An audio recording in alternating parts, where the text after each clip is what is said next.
Ассалаумалейкум, жігіттер. Короче, осындай заказ келіп тұр.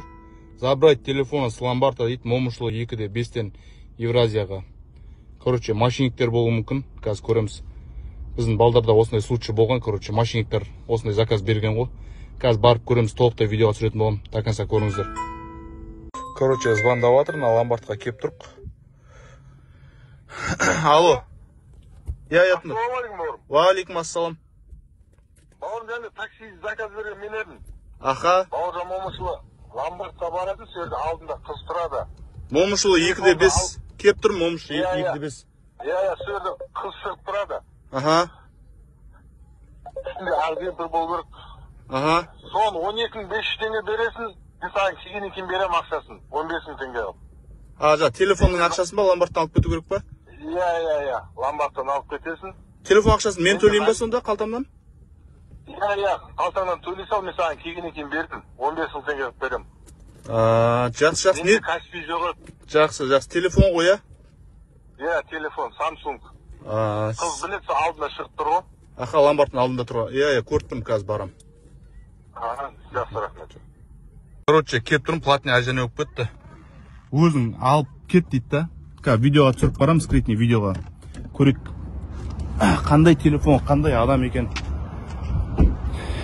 Бисмилlah.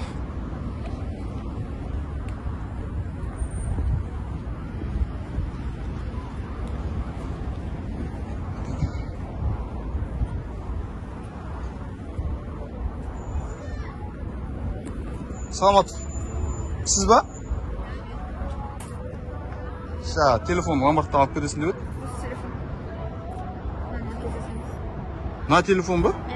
12.500 теңге сізге төлем керек ме? Не, қай ломбард екен? Көрет, қай ломбард екен? Жоқ, енді ломбардта негізі біреудің затын біреуге беруге бола ма? Например, мен 12.500 теңге төлеймін, на телефон істейтін телефон ба, істемейтін телефон ба? Жарайды, алмай қош. Ай, тоқтасаңшы, қарындас. Итоги ағайындар, ана қыз қашып кетті. И Яндексте, короче, звондасам, телефон көтермейді.